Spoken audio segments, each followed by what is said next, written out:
In 1947, Parliament passed the Town and Country Planning Act, effectively telling the British people they could no longer build freely on their own land. They said it was to protect the green belt. They said it was to stop urban sprawl. They said the land belonged under the control of the local council. Your granddad kept his allotment and his shed anyway, growing his own veg just like his father did before him. And here is the part nobody talks about. Scientists now say decentralized, small-scale farming actually restores soil health and local ecosystems. The government got it exactly backwards. Number 7 on this list was classified as a public nuisance in 1981. Today, DEFRA quietly acknowledges the method is more sustainable than what replaced it. Number 14 was regulated out of existence by utility companies who stood to lose millions in standing charges. These 25 tricks weren't abandoned because they stopped working. They were abandoned because somebody got rich when you forgot them. Your grandparents built lives, raised families, and survived the Blitz using knowledge that took centuries to develop. Then a generation of planning permission, corporate supermarkets, and council tax wiped it out in 30 years. Before we start, hit subscribe. What you are about to learn is not survival fantasy, it is British history. Let us count down. Number 25. Rainwater harvesting with slate diverters. Before municipal water rates existed, your great-grandfather built a network of wooden gutters and clay jugs that caught every drop that fell on the farmhouse roof. A single inch of rain on a typical roof delivers hundreds of gallons. He knew this the way he knew the angle of the sun. A good summer filled cisterns that lasted through September. The trick was the first flush diverter, a simple pipe that let the first dirty runoff bypass the tank before clean water flowed in. He built his from bent tin. You can build yours from 2 pounds worth of PVC. Water companies technically restricted or discouraged this for decades, citing surface water drainage laws. But as hosepipe bans become annual events, the restrictions are crumbling because the method works and always worked. A household that harvests rain for garden irrigation reduces outdoor water use by 40%. Your granddad did not need a study to tell him that. He had a dry August and a full tank. Number 24. The traditional root clamp. No electricity, no refrigeration costs, consistent temperatures year-round just by digging into a hillside or piling earth. Your nan stored swedes, tatties, carrots, apples and preserves in a hand-dug earth cellar that kept food stable from October to May without a single kilowatt. The trick was humidity management. Pack root vegetables in damp sand. Hang dried herbs from the joists. Keep apples away from everything else because they off-gas ethylene and ripen your other produce too fast. She knew this. Every farmer's wife knew this. A properly built root clamp maintains produce for 6 to 8 months with zero running cost. Modern building regulations in many local councils now require costly planning permission for any underground structure, even one you dig by hand on your own property. The permit process can cost more than the cellar itself. Your grandparents never asked permission to store their own food. Number 23. Heritage seed saving.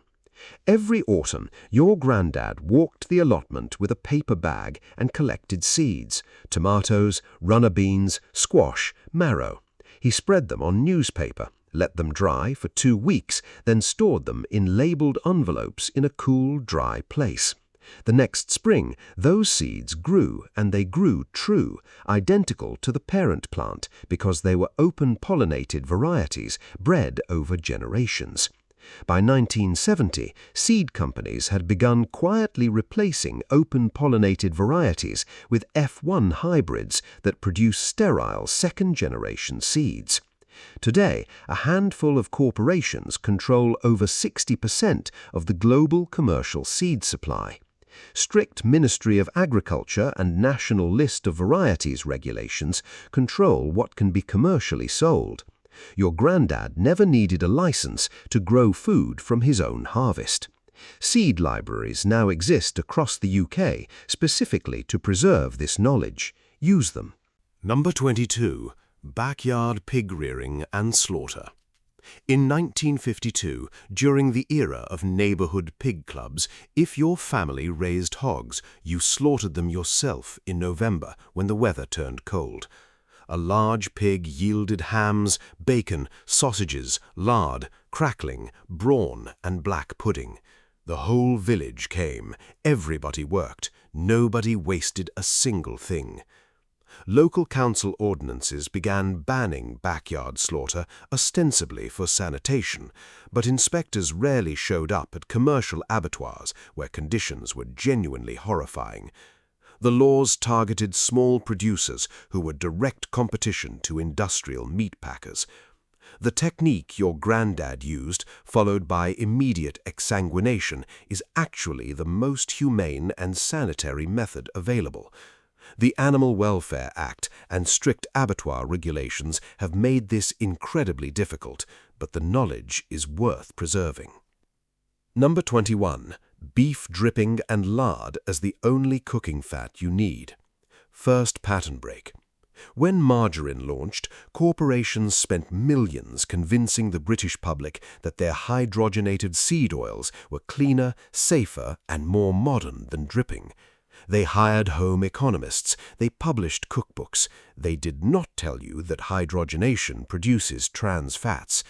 The NHS and government guidelines finally started warning against trans fats after decades of evidence linking them to heart disease. Your nan rendered her own lard from pig fat in a heavy pot on the back of the Aga. She strained it into crocks, and it kept for months at room temperature. Lard from pasture-raised pigs contains significant vitamin D. Its smoke point is higher than olive oil. Its flavor is incomparable for pastry, pie crust, and Sunday roasts. We threw away the good fat to buy the dangerous one, and the industry that sold us the dangerous one funded the research that told us lard was the problem. Some of the most respected food scientists are now saying your nan was right. Number 20. Grey water irrigation. Grey water is the name for the water that goes down your sink after washing dishes. It holds a little soap and some food particles, and it is not truly dangerous. Our grandparents often ran it straight to the veg patch through a simple pipe, and the fruit trees did not care where the water came from. Building regulations often lumped grey water with black water, requiring all household water to go to the main sewer.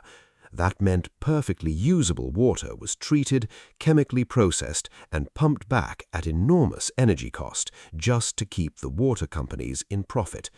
The trick our grandparents used, a simple valve and a perforated pipe buried in the garden, can cut outdoor water use in half and costs under £25 to install.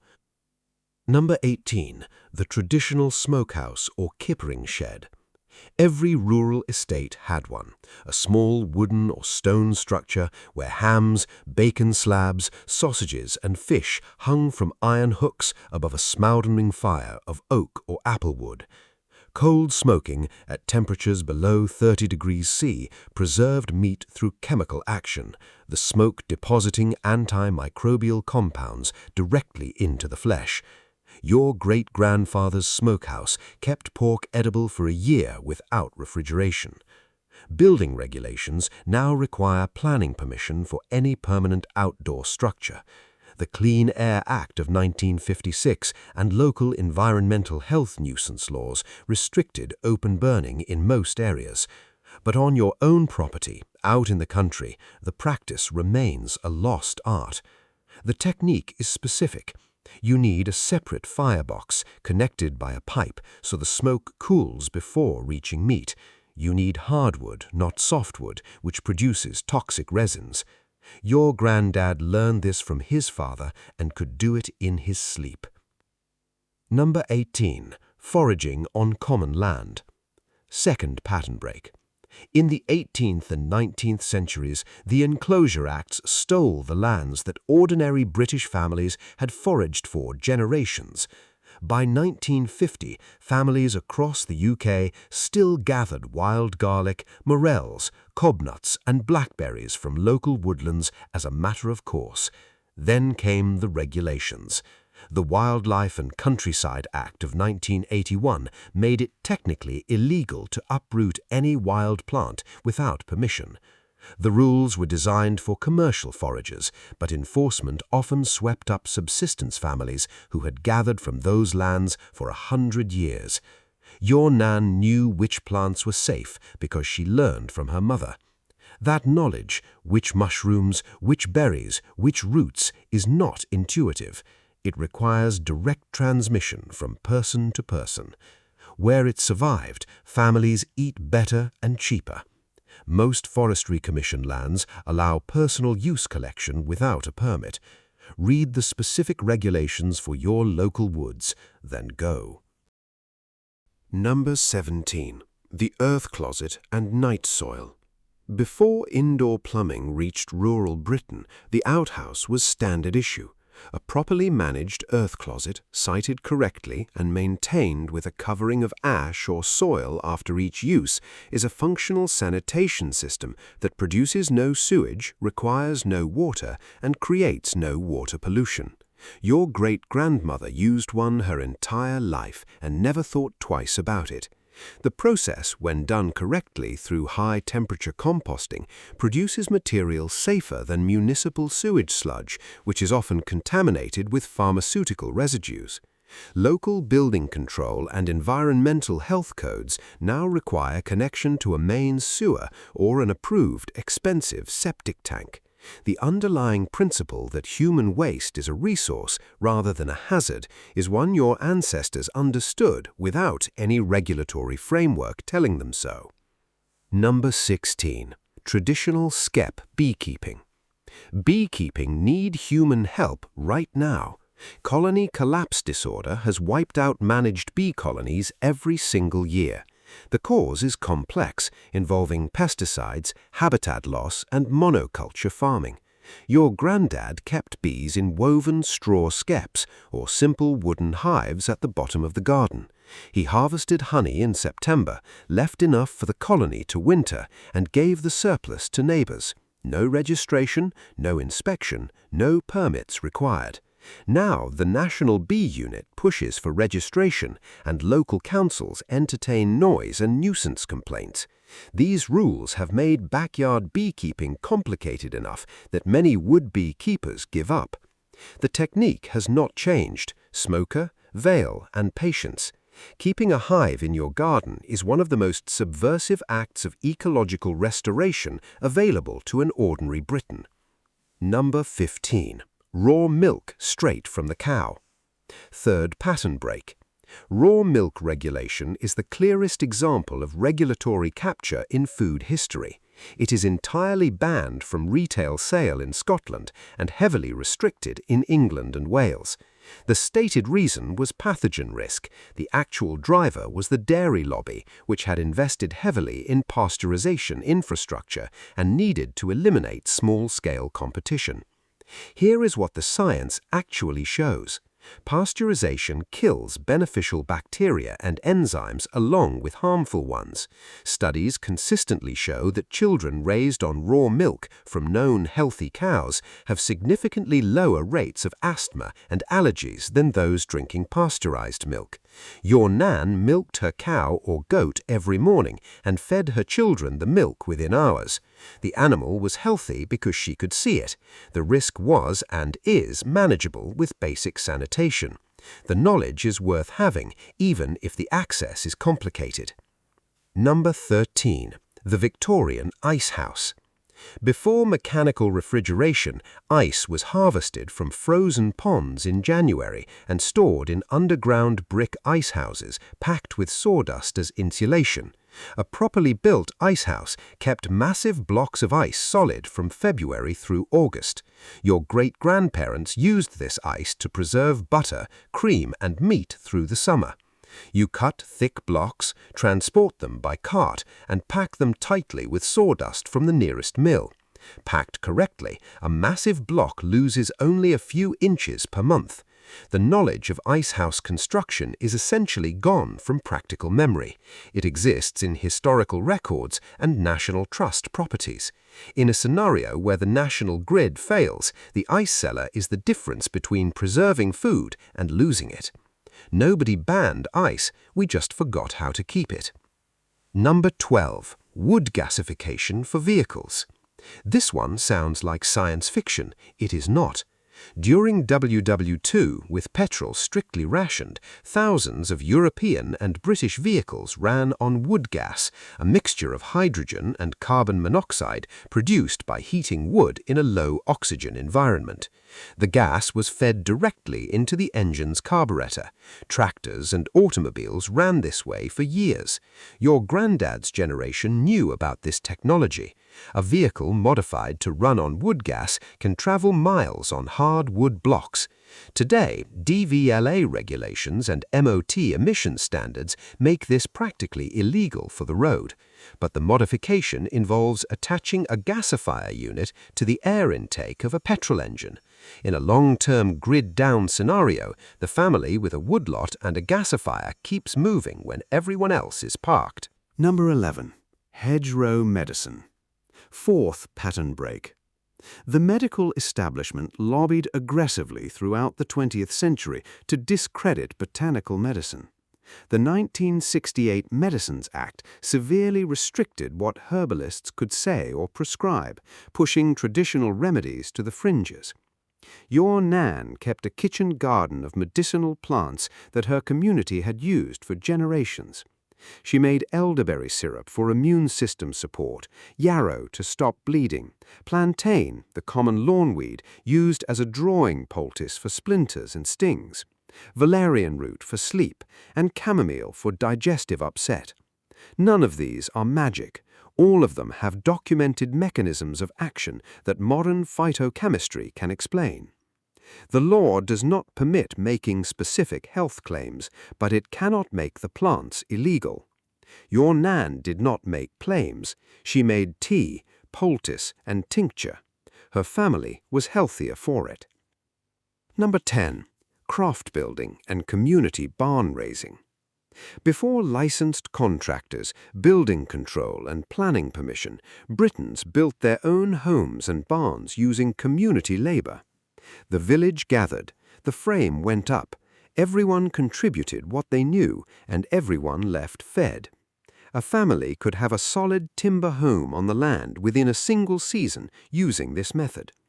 Modern building regulations, strict planning permission, and the legal requirement for certified tradesmen like gas safe or NIC/EIC electricians wiped this out. The codes were written partly for safety and partly to protect the licensed contractor industry from competition. Your granddad built his own shed and it stood for 100 years. The most important regulation you face is your local council's planning department. Everything else is technical knowledge that can be learned. Number 8. Backyard laying hens. In 1940, during the Dig for Victory campaign, almost every British family with a garden kept chickens. Eggs were not bought. Eggs were collected each morning from birds that also ate kitchen scraps, controlled insects, and produced manure for the allotment. The system was closed, elegant, and cost almost nothing to maintain. By the late 20th century, local council deeds and nuisance complaints had banned livestock in many suburban gardens. Recent DEFRA bird flu regulations now require registration for even a single backyard bird. The eggs from hens fed kitchen scraps and allowed to range contain measurably higher levels of omega-3 fatty acids than commercial supermarket eggs. Your Nan knew her chickens by name. You can too. Number 7. The spring house. Running water from a hillside spring collected in a small stone structure maintains a cool temperature year-round without refrigeration. Your great-grandmother set her milk crocks, butter, and leftover supper in that spring house every evening. The temperature was more consistent than most modern fridges. Building a spring house requires a spring, which not every property has, but in areas with springs, the technique works perfectly. Environment Agency abstraction licenses and local council testing fees complicate what used to be free. The technique is free, the water is free, the cold is free. Your Nan used it until she got an electric fridge, and she always said the milk tasted better before. Number 6. Snaring and trapping for the pot. Before extensive game management regulations and licensing requirements, British families hunted and trapped because they needed to eat. Your great-grandfather ran a trap line in the winter that yielded rabbit and pigeon. The meat fed his family. Nothing was wasted. Modern laws like the Wildlife and Countryside Act and the Pests Act 1954 mandate specific licenses and ban traditional traps. The underlying principle of conservation is sound, but the restrictions have made subsistence hunting inaccessible. What has largely vanished is the knowledge. Field dressing a rabbit, knowing which cuts to cure and which to cook fresh. It kept your granddad's family fed during rationing when the butcher's shop was empty. 5th pattern break. Hydraulic drilling companies, which emerged as the dominant well drilling industry, lobbied successfully to require expensive surveying and permits for new installations. The stated reason was aquifer protection. Number 5. The hand-dug shallow well. The actual effect was the elimination of the hand-dug well, a technology your granddad used to provide clean water to his family without paying Thames Water a penny. A properly hand-dug well, lined with brick, provides reliable, clean water from shallow aquifers. The Environment Agency now heavily monitors groundwater and requires planning and abstraction licenses. In a grid-down scenario, a mains tap produces nothing. Your granddad's hand-dug well with a hand pump produces 100 gallons a day as long as your arm works. Number 4. Air drying and solar dehydration. Before electric dehydrators and the snack aisle of Sainsbury's, your Nan dried everything. Apple rings on a wooden rack in the September sun, herbs bundled and hung from the kitchen beams.